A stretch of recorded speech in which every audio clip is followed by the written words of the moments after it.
Уважаемые друзья, давайте начнем нашу сессию. И давайте вспомним, вернемся на 10 месяцев назад. Сегодня пришло вот уже полных 10 месяцев с момента принятия новой редакции налогового кодекса. Причем, если мы вспомним вот по состоянию на январь того года, то, конечно, было масса вопросов у налогоплательщиков. Налоговый кодекс был принят только 17 января, фактически вступил в действие с 1 января. Очень много было вопросов по некоммерческим организациям, по переходным моментам. Но вот сегодня прошло уже 10 месяцев, и я так думаю, что многие вопросы уже улеглись, как говорится, да? Улеглись, налоговой службе пришлось хорошо поработать. Какие-то вопросы, может быть, не до конца остались решенными, но, я думаю, совместно можем решить. И, конечно, хотелось бы поблагодарить вообще налоговую службу за вот такую инициативу, тем более, если такой форум будет проводиться на какой-то постоянной основе. Потому что это очень важно, чтобы была площадка, причем такая прямая площадка без посредников, а прямая площадка между налогоплательщиком и налоговой службой. Я так надеюсь, что вот количество приглашенных будет немножко шире, для того, чтобы конкретно это даже не было каким-то таким, формальным или таким презентационным мероприятием, а чтобы это мероприятие превратилось в рабочий обмен для решения конкретных рабочих вопросов. Вот очень хотелось бы этого. Но давайте вернемся к теме нашей панельной сессии и попросим, наверное, Нурала Джумалевича в первую очередь, для того, чтобы он рассказал, каким образом дали результаты позитивные, негативные, результаты, новые инструменты, новые налоговые режимы, которые были введены в налоговом кодексе. Но в частности, например, вот очень многих интересует, и, кстати, многие вопросы есть пока еще не решенные, по электронной торговле, да? По налогу на Google. Там требовалась большая работа налоговой службы, чтобы... Дело в том, что, допустим, у нас нет инструментов влияния на плательщиков налогов на Google, которыми являются крупнейшие, скажем, мировые трансконтинентальные корпорации или крупнейшие торговые площадки. Поэтому тут нужен был дипломатический некий подход и подход с точки зрения логики. Вот давайте посмотрим, как это удалось, что удалось сделать. Да? Также хотелось бы очень сильно, очень интересно узнать, вот в Палату налоговых консультантов обращаются, вы знаете, профессиональные люди с разными вопросами, и немало обращаются россиян, граждан и субъектов Российской Федерации, которые на самом деле хотели бы или уже ведут бизнес в Кыргызской Республике. Причем кто-то занимается чистым экспортом, да, об этом вот уже было сказано немножко раньше в основных выступлениях. А некоторые регистрируют предприятия и хотят развивать и сферу услуг, и сферу производства. Вот в этом плане было бы тоже очень интересно получить информацию. И мы понимаем, что часть поступлений дополнительных в бюджет были получены именно за счет вот этого ресурса. Тогда, Нурлан Джумалевич, такая просьба, да? Потому что наш форум называется «Во благо налогоплательщика». То есть, с вашей точки зрения, любой механизм, любые результаты, что было хорошего, что было плохого. Я думаю, это будет интересно. Пожалуйста. Спасибо. Добрый день, уважаемые участники сегодняшнего форума. Я рад приветствовать всех. Начнем, наверное, вот как вы правильно сказали, вот уже 11 месяц идет, как мы уже живем уже с новым кодексом. Если вот вернуться к истории, вот уже эта история, да, вот, особенно начало года, когда только приняли кодекс, это была очень такая жаркая пора, да, то есть там, как вы помните, было только 15 рабочих дней на то, чтобы налогоплательщик выбрал налоговый режим, да, то есть он, если, допустим, в общем налоговом режиме, то он должен перейти на единый налог или там стать плательщиком НДС. И поэтому вот тот месяц, конец января, был очень таким жарким. Поступило более 24 тысяч заявлений и это все надо было обработать. Да? Благо на тот момент у нас уже образовался СОП, который основной ударом принял. Поэтому вот эта пора мы, в принципе, усиленно работали, и выходные, и праздничные в то время. И значит, именно эти 15 дней мы как бы приняли такой первый удар. В дальнейшем потом мы совместно с Министерством экономики отрабатывали уже подзаконные акты. То есть там было все вот эти порядки, значит, положения, все это надо обновлять, приводить в соответствие. Это была тоже очень такая большая работа проведена. Значит, благодаря вот Министерству экономики это было, в принципе, сделано.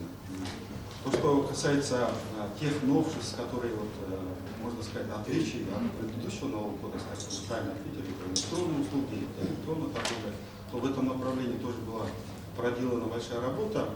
У нас вот, к сожалению, в мае месяце только мы смогли запустить именно офис НДС для, значит, тех иностранных организаций, которые вот работают, то есть оказывают электронные услуги на территории Кыргызской республики. И вот можно отметить уже как бы результаты на сегодняшний день, вот на сегодня уже 19 таких иностранных компаний уже зарегистрированы. Да?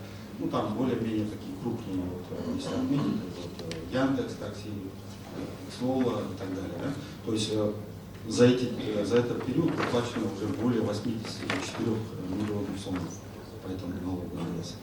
Потом необходимо отметить новшество, как вы знаете, было, значит, внедрено обязательство налогового агента.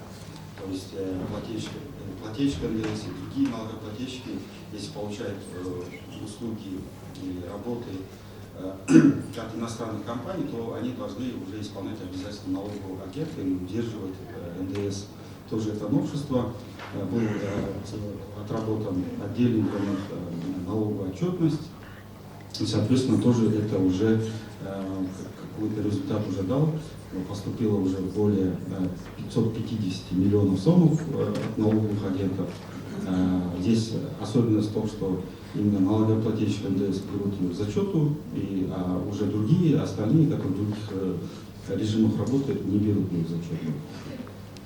То есть эта работа тоже была проведена. Потом, вот третий момент, как правильно сказали, это отдельный налоговый режим был предусмотрен, значит, это электронная торговля. На сегодняшний день тоже у нас есть налогоплательщики по этому режиму. Но так как закон об электронной торговле вступил в силу вот в конце июня, то мы с 1 июля начали регистрацию. У нас отчитывающих пока там более 200 налогоплательщиков, но как бы работает и уплачивает чуть меньше этого количества. В этом направлении мы также ведем. Я специально, вот, когда был этот принят, то есть вступил в силу этот закон, то, соответственно, мы проводили круглые столы, брифинги я проводил специально для них, чтобы привлечь, заинтересовать их, потому что это очень такой отвечающий сегодняшним реалиям такой режим, да, подходящий для тех, кто занимается электронной торговлей. Значит, ну что сказать, у нас в налоговом кодексе именно для налоговой службы были большие ожидания, конечно, потому что налоговый кодекс это основной документ, с которым мы работаем, и у нас в налоговом кодексе как бы предусмотрено именно две основные задачи. Да, это контроль соблюдения налогового законодательства и помощь налогоплательщикам. Именно, как вы знаете, Татьяна Вячеславовна, налоговый кодекс, он в принципе по основным налогам никаких изменений не было, да, вот и по ставкам, и по каким-то другим элементам, но был такой попытка именно сделать ее, как бы убрать противоречия, усилить администрирование, с одной стороны, да, а с другой стороны сделать налоговую службу как бы таким сервисной службой, да, потому что не только усиление администрирования помогает в этом, но и, соответственно, сервисный подход к налогоплательщику. Ну, к примеру, возьмем, вот у нас также из новшеств, если отметить, это вот льготное исполнение нового обязательства, где налогоплательщик имеет право, если он в течение 15 дней налоговое обязательство, то ему спишут 50% пени или налоговой санкции. Эта норма тоже работает, мы ее там успешно внедрили. На сегодняшний день уже 356 налогоплательщиков этим воспользовались, там было списано более 104 миллионов сумм пени. Соответственно, это тоже такой большой результат, я думаю. И она не будет останавливаться дальше идти. То, что касается по единому налогу, тоже были изменения, значит, она тоже дает результаты. Если вы помните, был именно такой предоставлено право субъектам среднего бизнеса, да, использовать единый налог. Да, то есть раньше это малый был, теперь это могут и средний, да, то есть до 30 миллионов уже могут выплачивать по единому налогу. И вот за 10 месяцев уже поступило около 2 миллиардов по единому налогу. Да. Если в предыдущем году это было 356 миллионов, то увеличение идет более 6 раз. Допустим, только в одном месяце, в октябре месяце, мы собрали по единому 456 миллионов. Да? То есть это уже больше, чем за 2021 год в целом в республике. Или вот взять какой-то район Бишкека, он сейчас больше собирает единого налога там, за 10 месяцев, чем это было там, в целом за год. Да? То есть вот этот процесс уже тоже как бы дает свои результаты. Но при этом надо отметить, что снижение по другим налогам, от того, что перешли на единый налог, тоже не было. Да? То есть у нас по налогу на прибыль, по налогу с продаж, по НДС, по внутренним поставкам идет рост. То есть даже если они какая-то часть, там, в январе это было около 7 тысяч налогоплательщиков перешли на единый, то есть это не отразилось на поступлениях по основных налогах тоже. То есть такой вот результат получился. Вот в целом мы над этим работаем, этот процесс не останавливается. Сейчас, как вы знаете, мы работаем на улучшение форм отчетности. Кстати говоря, вот мы сейчас подготовили проекты единой налоговой декларации, которые можете ознакомиться уже на сайте в разделе проекты. Они размещены.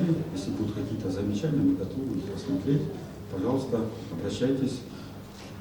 Думаю, хорошая такая предусмотрена в кодексе, то, что вот налоговой отчетности утверждает уже налоговая служба. Не как раньше, да, через постановление кабинета министров, потому что этот процесс был очень долгий, там 2-3 месяца занимал только там, согласование, внесение в кабинет министров и так далее. Да. Сейчас это очень оперативно делается, соответственно, здесь больше времени мы отдаем уже по реализации уже в электронном виде, да? То есть у нас дополнительное время появляется. Вот такие вот краткие Ну, Антон Валерьевич, а вот еще немножечко про малый бизнес, если возможно, да? Там тоже были такие небольшие, ну, даже, может быть, скорее, большие изменения в части патента, очень многих людей интересует. Это первое, да? И второе, если можно, какие вы, как главный методолог налоговой службы, какие вы видите перед собой нерешенные задачи и куда мы дальше пойдем? Вот хотелось бы в плане процедур, в плане каких-то форм отчетности, вот что мы не успели сделать. Ну да, естественно, я же говорю, этот процесс, он такой постоянный, поэтому мы сейчас работаем. Все начинается с регистрации. И мы сейчас как раз таки начинаем в этом направлении, именно по налоговой регистрации. Мы работаем сейчас, взаимодействуем с Министерством юстиции по государственной регистрации, да, и хотим там все упростить. У нас, как вы знаете, есть отдельная налоговая регистрация, отдельная регистрация по НДС, допустим, да, это все объединить и как бы облегчить налогоплательщикам, вот, именно вот, чтобы они 2 раза не писали заявление и так далее. То есть сейчас мы занимаемся над упрощением всех процедур. Это то, что касается регистрации. То, что касается вообще по администрированию, то, конечно, вот у нас отдельная панельная сессия будет по фискализации, и там очень много таких проектов, которые тоже должны дать очень хороший результат. Это будет отдельный разговор. То, что касается, допустим, значит, отчетности я уже сказал, что у нас есть такая возможность все это тоже упрощать, и мы надеемся, что вот, допустим, это уже как бы я захожу вперед, да, то есть, допустим, по налогу на транспорт, вот сегодня Раскандал Абаевич говорил, какие-то по налогу на транспорт, значит, какие-то меры надо принимать, чтобы все выплачивали. Да? Вот в этом направлении мы также работаем. Мы сейчас через взаимодействие с другими госорганами, которые регистрируют, тоже хотим сделать это упростить и взять на себя это обязательство по начислению этого налога, и чтобы налогоплательщик только приходил и там, учреждение банка и выплачивал. То есть работа ведется в целом над упрощением вот этих налоговых процедур. Михаил Владимирович, спасибо большое. И прошу, У нас регламент 40 минут, вы помните? 40 я помню, у нас 11, полчаса у нас юристская. Нет, я просто помню. Спасибо. И просто всем присутствующим. Мы, наверное, построим вот таким образом, мы договорились со спикерами основными, построим работу нашей сессии в дальнейшем так. Мы попросим сейчас выступить Жадара Балахбековича, как этого оппонента, может быть, или клиента, скажем, клиента налоговой службы, да, наверное, как клиента налоговой службы, главного клиента. Вот. Потом какие-то вопросы вы зададите, и все это будем делать так достаточно быстро, но не спеша. А потом Искандер Искандерович попробует как-то обобщить нашу сессию, да, ответить на вопросы и сказать немножко о будущем. Куда мы идем? Хорошо? Так. Предоставляю слово Жадару Балахбековичу, председателю управления Ассоциации ЖИА. Спасибо большое, Татьяна Михайловна.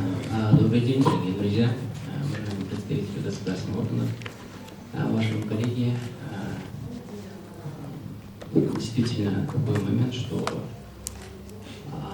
хочется многого сказать, но тем не менее хочу конструктивно изложить ту ситуацию, в которой мы на это время находимся.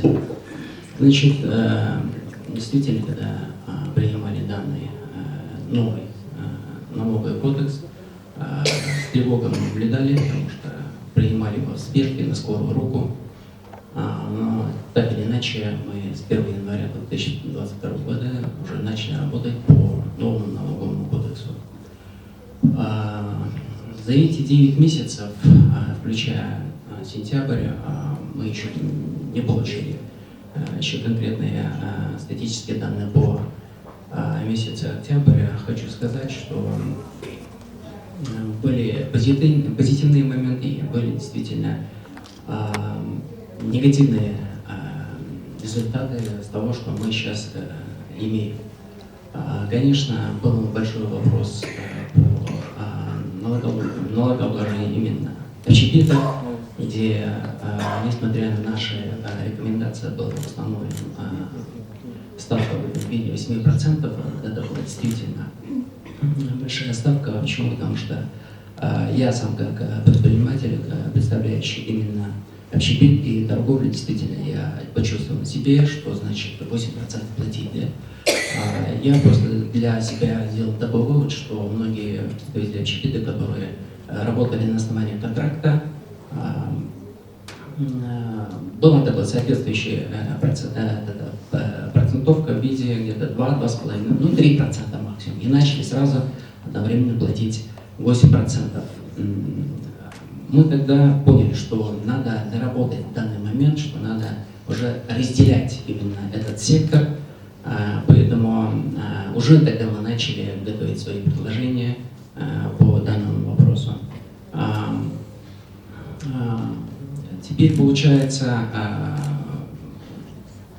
начиная с апреля месяца, был создан рабочий комитет, где наша ассоциация наравне с другими ассоциациями начали проводить работу, и я благодарю нашим социальным партнерам за конструктивный диалог. Действительно, они слышали нас, они брали обратную связь, и в хорошем рабочем темпе мы, как бы сказать, отработали данную версию налогового кодекса, не то что версию, а изменение, дополнение, прошу прощения.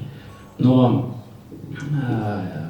однозначно мы еще не получили именно те уровне те ставки, которые мы хотели, но тем не менее были какие-то позитивные моменты. Да? Вот если взять общепит, то мы разделили на сегменты, то есть это город Ош и Бишкек, где ставка 6,4, а для других регионов уже 3,5. Да? И я полагаю, что был найден такой некий консенсус, где представители Хорика, представители других ассоциаций общепита, они, насколько я знаю, уже тоже, хотя и недовольны, но все-таки пришли к этому. Шадар Голубевич, вы говорите уже об изменениях, Да. вот, которые грядут, да? Да, да. Ага. А вот еще, если можно, мы вернемся все-таки к результатам влияния вот этого налогового кодекса. Было 10 месяцев, допустим, по общепиту понятно. Ну, Да? да, Вот вы какие еще были проблемы, вот, Да. если возможно? Ну, проблемы, простите, проблема это однозначно коммуникация с представителями именно из регионов. Мы это наблюдали, потому что им не доходила информация. Мы со своей стороны приложили все усилия для того, чтобы донести данную информацию для наших резидентов именно в регионах, чтобы они понимали, о чем идет речь.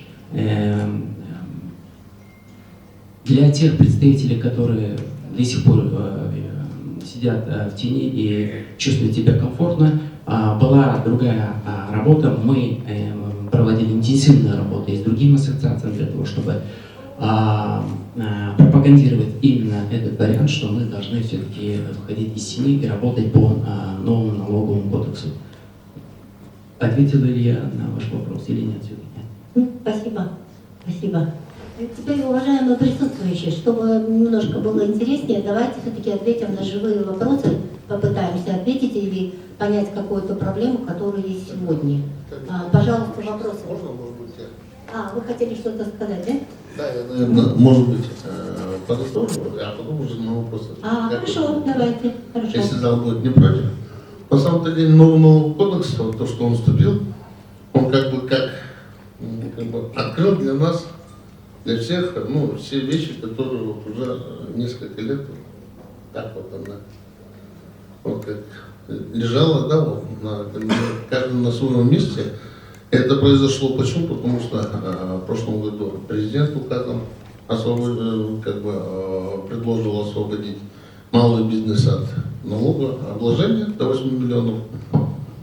А весь остальной бизнес, который может использовать единую уплату единого налога до 30 миллионов, да, средний бизнес, и крупный бизнес после 30 миллионов стандартное налогообложение.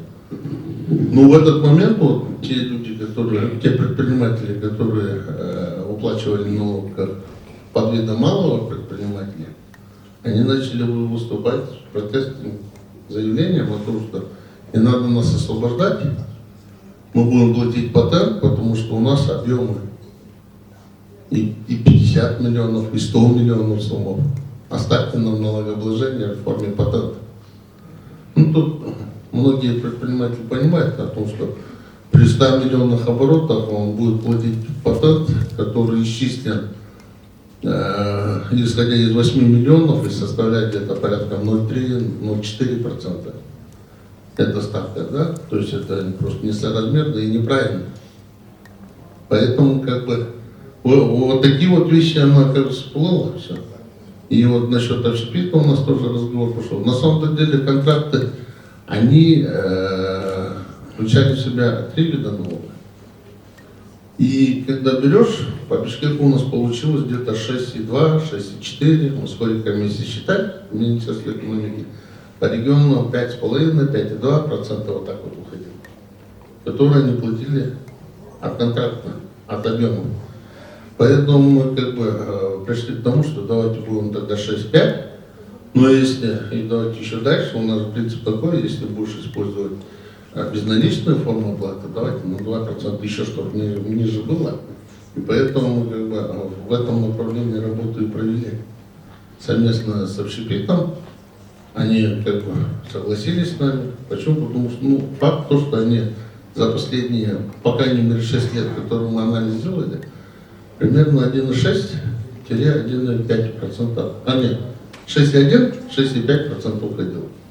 Ну и плюс еще другие вещи, многие вещи у нас как бы вышли в свет.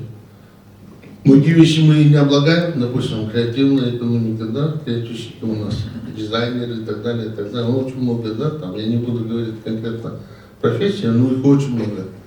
Тоже как бы без налогообложения ходили. И к какой части подвести, нам тоже очень сложно стало. Плюс то, что мы оставили парк высоких технологий налогообложения, у нас очень сильно развивается в этом направлении. Уже и налогоплательщиков больше, и уплата даже той пониженной подоходного налога тоже она, как бы свой вклад вносит в бюджет пополнения. А до этого же точно никто не платил эти налоги. Айтишник дома сидит, программист, да, работает, кто его выявит, как можно выявить. Вот в таком направлении сейчас работа ведется, и я думаю, вот этот новый кодекс, и вот в сфере электронной торговли, Нурлан Джумади сказал, свыше 200, да, налогоплательщиков больше. Они все до этого и работали. Еще и многие работают, которых мы еще как бы государство не выявило, но они тем не менее не платили же налоги, сейчас они начали платить. Вот потихонечку все вот эти вот пласты, как бы этот новый кодекс позволил, наверное, им самим сказать, все, хватит, нам надо платить уже. Почему? Потому что ставки, наверное, были проработаны справедливо, с участием бизнеса самого. Совсем не платить тоже нельзя. Года 3 назад условно начисление НДС, да, Татьяна Михайловна, когда вводили, никто не понимал прям. Очень сильно, я помню, в Минэкономии, когда совещание было, прямо по столу стучали, говорили, зачем такое вводите.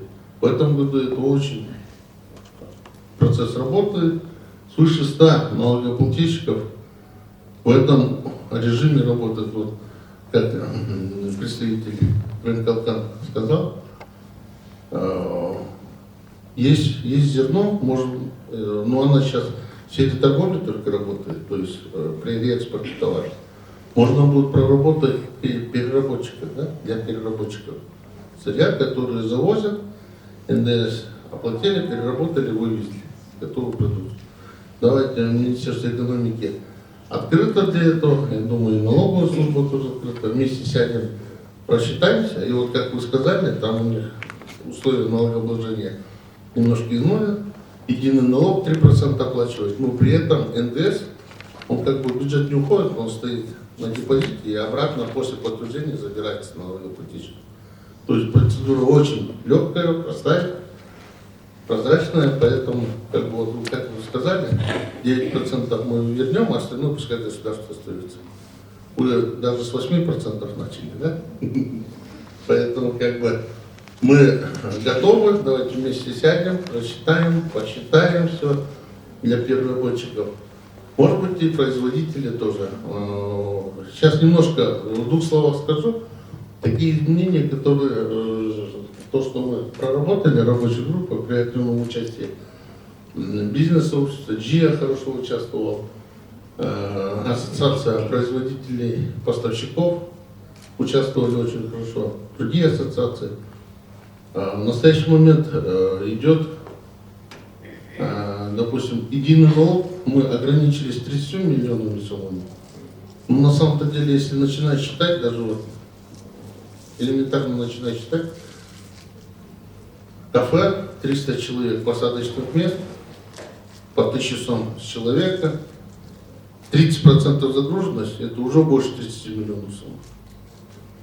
Как бы уже средний бизнес, я так понимаю, при ценах, которые повысились и при таком темпе, уже, может быть, и выше должен быть. Поэтому мы решили единым налогом не ограничивать, да, каким-то порогом, а предоставить право. Единственное, да, будет вопрос, уплаченный НДС, тогда безвозвратно он идет в бюджет, при импорте, при внутреннем приобретении, а здесь будешь платить один налогоплательщик, один налог. Это очень, как бы, и глава государства, президент, такое предлагал в марте прошедшем на форуме. Он тоже сказал, давайте посмотрите, может быть, в таком русле будет работа вестись. И это мы начали применять и для производителей. Сейчас вот в законопроекте, который будет применяться, там тоже единый налог при наличном 4%, при безналичном 2%. Для производителей без порога определенного. То есть каждый налогоплательщик, наверное, сам просчитает, какое ему будет удобно налогообложение. И в зависимости от этого, я думаю, может быть, ему будет выгодно, как бы, чем содержать, допустим, штат из бухгалтеров человек 15, может быть, 2-3 и налогообложение только, у нас да? времечко теперь. Если можно, вот очень быстренько, чтобы мы дали все-таки время задать вопросы, если можно ответить вот как бы на два вопроса таких. Цифровизация у нас во второй сессии, мы не будем касаться технических вопросов, там вот процедурные, технические вопросы, а все-таки вот с точки зрения вот как бы фискальной политики. Как вы считаете, вот внедрение ККМ все-таки уже дало свои плоды? Или у нас еще какой-то огромный пласт работы? Это первый вопрос. И второй вопрос, немножечко уделите внимание эффективности от того, что было введено в налоговом кодексе, дифференциация налога с продаж и единого налога, безналичные, наличные платежи. Вот этот вопрос, если можно. Хорошо? Ну, как бы наличный, безналичный, я согласен, это должно быть.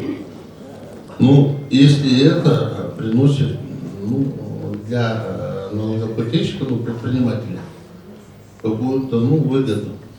В настоящий момент немножко, да, нам надо будет с банковским сектором поработать, может быть, у нас вот при безналичном платеже, да, ставка на 2% уменьшается, но услуги банков чуть дороже получать этих 2% иногда. И получается предпринимателю невыгодно получается. Во-первых, он платежи бюджету уменьшаются на эти 2%, и в то же время он немножко еще и расходы увеличиваются. Поэтому, наверное, нам надо будет как-то совместно в этом направлении поработать, но на самом-то деле наличное, безналичное, оно должно быть дифференцироваться. Я это полностью поддерживаю. А насчет контрольно-кассовых машин, по себе я даже скажу. Лотерея «Юбилей», у меня, например, сын, он активный участник. Он так, в этот раз не выиграл, да, он уже второй раз так мне сказал. Но уже когда что-то надо купить, нет, я говорю, он туда поедет, там чек будет давать, и прям на велосипеде едет, так, продукты купить и так далее, и так далее. Уже на лицо уже. Почему? Потому что, наверное, у всех дома так, да? У многих, наверное, я так полагаю. Ну и сейчас механизм кэшбэка, если мы с налоговой службой, с Министерством финансов проработаем, ведем, я думаю, допустим, будет это 1% или 2%, будет тебе на счет ежеквартально поступать средства, это тоже же маленькое, но приятно, да? И я думаю, это все-таки будет работать. Ну и плюс будет работать в отношении кого? В отношении того, что кто действительно платит, кто использует ККМ, кто прозрачно работает, то у того будет торговля увеличиваться, у того будет товарооборот увеличиваться. А кто не делает, Если можно, по-моему, вы раскрыли суть вопроса, у нас просто остается 10 минут сейчас.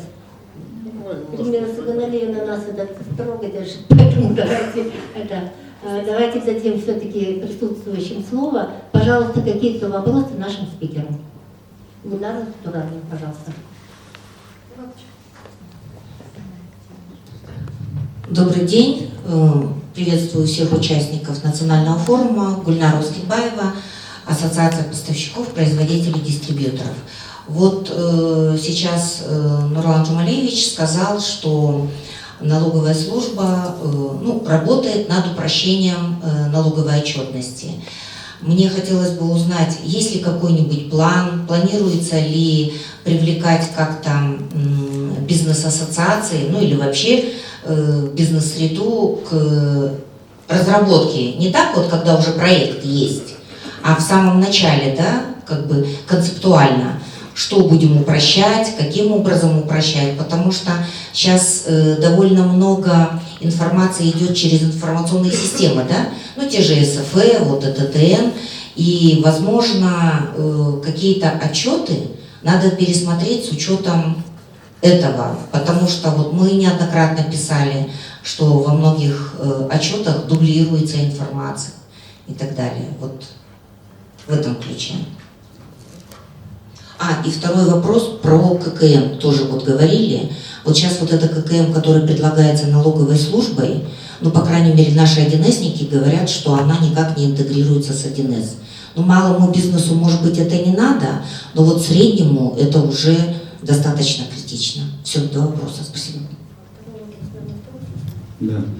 Да, спасибо за вопрос. Гульнара Туранова, как вы знаете же, мы и с вами работаем, допустим, вот взять сводную информацию по некоммерческим организациям. Да, мы с вами активно сотрудничали, у нас есть результаты, мы написали порядок вместе и протестировали этот вопрос. Да? Поэтому то, что вы говорите, конечно же, мы, налоговая служба, готова к сотрудничеству, но вы должны понимать, что некоторые вопросы надо оперативно решать, да? Поэтому у нас не всегда хватает времени по всем видам отчетности. Как вы знаете, вот, допустим, в начале года, когда это все началось, нам пришлось быстро это делать, но в принципе там 90% изменений никаких не было, да? То есть те параметры, которые были в отчете, так и остались. Да?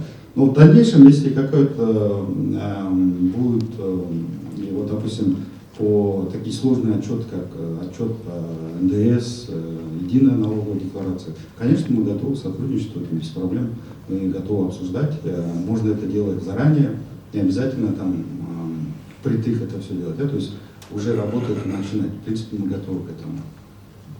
Спасибо. А то, что касается ККМ,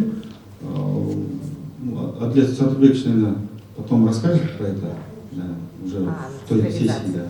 Во второй сессии. Так, уважаемые друзья, присутствующие, пожалуйста, ваши вопросы. Пожалуйста.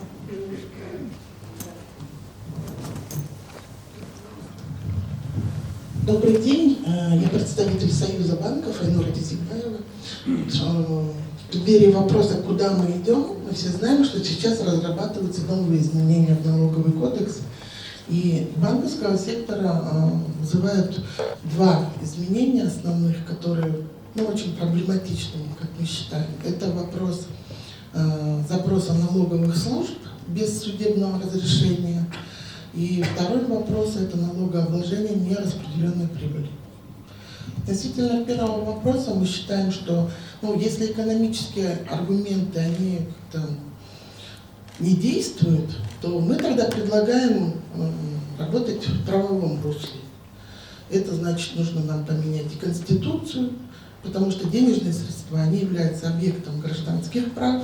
А как мы знаем, права человека и гражданина, они охраняются Конституцией. И более того, в Конституции четко есть статья о том, что запрещается принятие подзаконных актов, ущемляющих права человека или гражданина. Относительно второго вопроса по нераспределенной прибыли, на наш взгляд, это вообще нелогично. Мы все понимаем, что это прибыль уже после налогообложения. И в банках эти деньги, они не лежат отдельной кучкой, они снова идут в кредитование, получаются доходы и снова облагаются. Мы просим принять вот эти моменты. Коллеги, если возможно, да, вот вопросы, которые назрела Айнура, причем второго вопроса уже нет в проекте. Если вы говорите о проекте налогового. Да. Да. И второй норма, о которой вы говорите, ее уже убрали, насколько я знаю. Поэтому, а вот первый вопрос, это очень большой вопрос, и вот в рамках 5-7 минут, которые остались, мы его не решим. Но это очень важно, нужно его иметь в виду и решать. И не только, там есть очень много важных вопросов. Поэтому я что предлагаю? Если вот Искандер Искандерович хочет, он на этот вопрос может коротко прокомментировать. Если нет, я бы попросила налоговую службу. И я думаю, вот вчера, кстати, вот небольшая информация, мы отметили 15-летие Национального альянса бизнес-ассоциаций. И есть такое намерение, у нас очень энергичный сейчас председатель. И если вот с налоговой службой мы совместно сделаем круглый стол с Министерством экономики по новой редакции налогового кодекса, вернее, по изменениям по законопроекту, по внесению изменений в налоговый кодекс. Вот там мы все-таки обсудим хорошо, капитально, потому что сейчас, к сожалению, мы ничего не решим, это точно. Поэтому спасибо большое, пожалуйста. Согласны, да? Представитель СНК «Фронт». А вот если можно, громче, пожалуйста, переключить надо.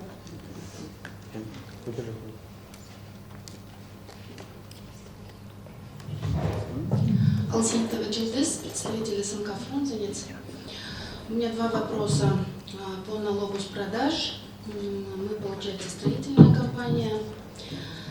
И в новом налоговом кодексе была принята ставка 2% для всех застройщиков жилья. Вот эта норма была принята без учета того, что квартиры продавались ранее. Договора заключались и прогнозировалось налогообложение на эти квартиры, стоимость этой квартиры. Но с 1 января ввели этот налог, получается, не учитывая того, что эта ставка не была заложена в эти договора. Это у меня первый вопрос. Возможно, будет в изменениях исключить, например, хотя бы этот год от налогообложения эти квартиры. Второй вопрос – это по налогу с продаж полностью по Кыргызстану. Сейчас пока не коснулось большинство, неверно, это будет увеличивать нагрузку на население, на рост цен. И вот этот вопрос вы не могли бы осветить подробнее? Нового кодекса совместно при участии строительной ассоциации строителей тоже было, как бы прорабатывался. И да, они все не могли все учесть. И строители сами тоже как бы вовремя не подсказали. Да, заложниками ситуации стали, да, деньги уже давно получили, они признавали доходами, сейчас начинают признавать доходами налог с продаж. Новый налог кодекс.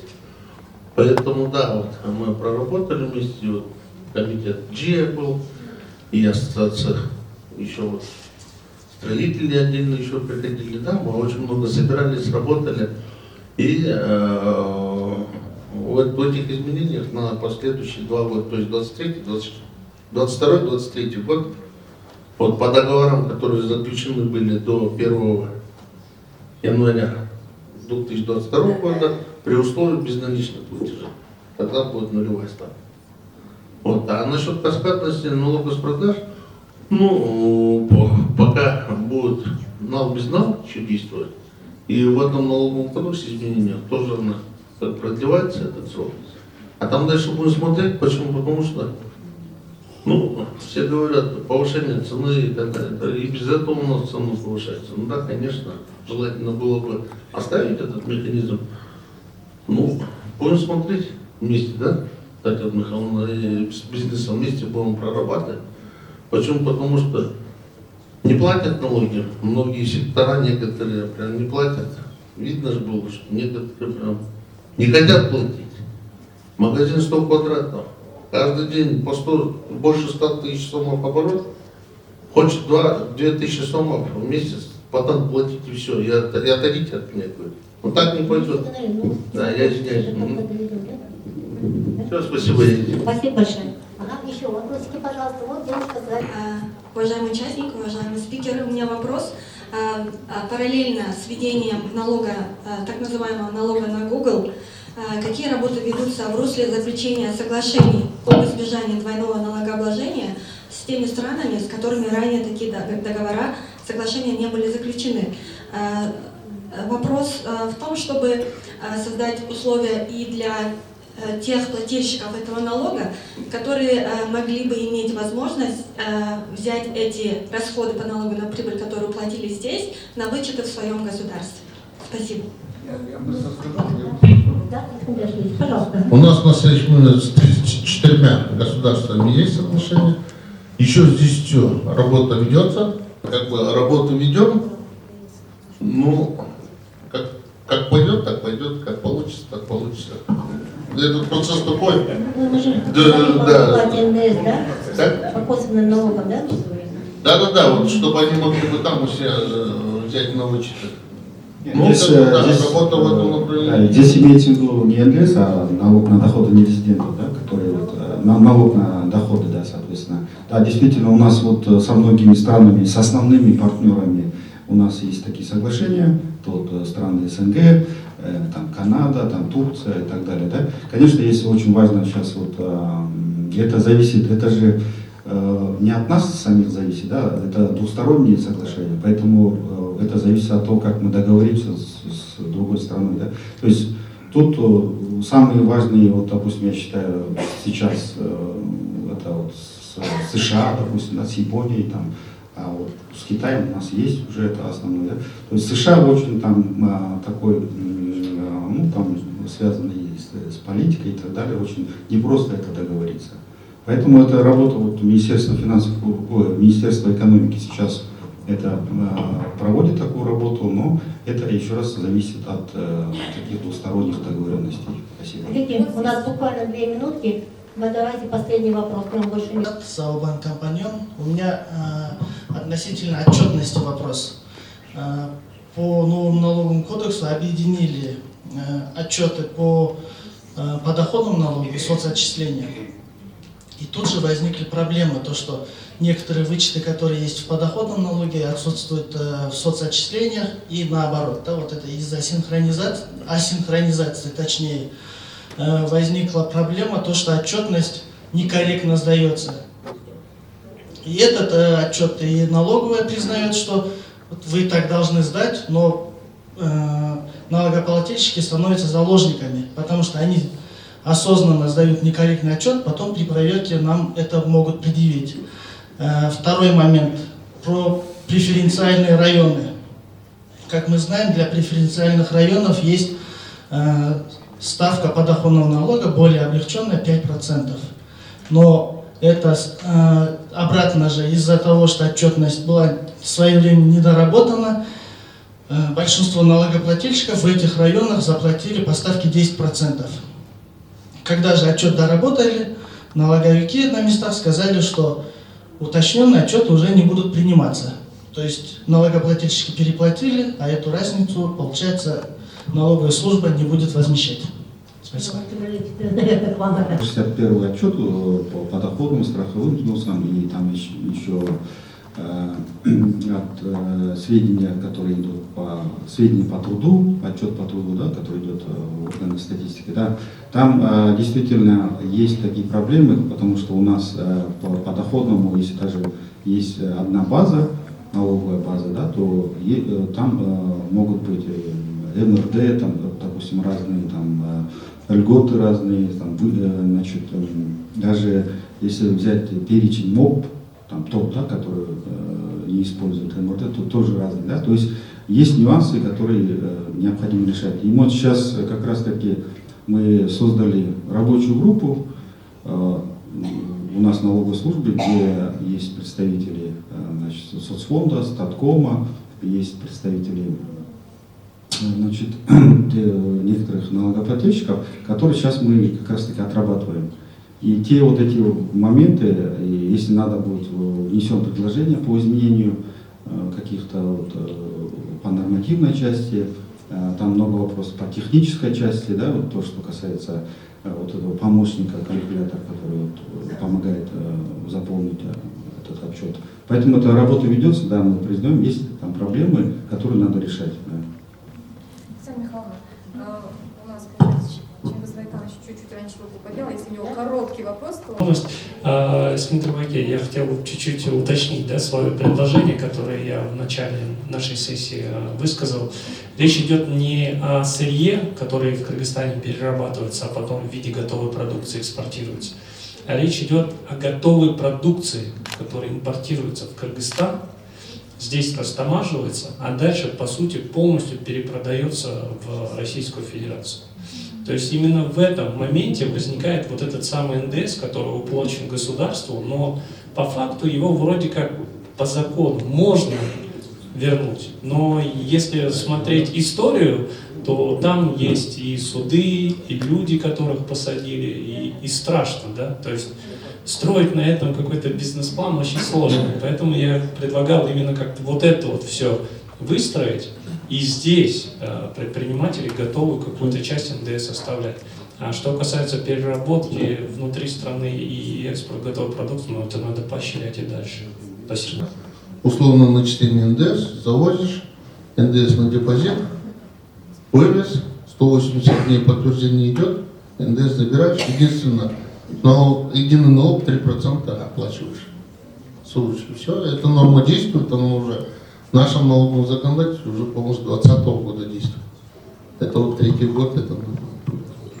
Так что норма есть, вы можете пользоваться, пожалуйста. Больше 100 налогоплательщиков используют. Я вот чуть добавлю, действительно эта статья работает, и причем очень активно уже работает. У нас, вот как вы же говорили, параллельный импорт разрешили, вот как раз таки они воспользовались этим моментом, и с этого года именно очень 3-4 раза количество этих налогоплательщиков увеличилось. Ну, вы знаете, когда вот меня спрашивают корреспонденты, какие-то вопросы задают по налогам, да, я у них спрашиваю, а вам коротко или развернуто? О налогах можно говорить очень долго и, наверное, несколько часов не хватит. У нас было 40 минут, мы их исчерпали, даже немножко прибрали еще. Поэтому позвольте спикеров поблагодарить, первое. И вот и второе, все-таки заручиться их согласием и их намерением и желанием, что мы все-таки проведем круглый стол и вот по таким техническим вопросам, которые возникли, их еще очень много, и по изменениям в налоговый кодекс, которые, ну, будем надеяться, вот, будут скоро внесены. Да? Да. Спасибо большое. Мы всегда, пожалуйста.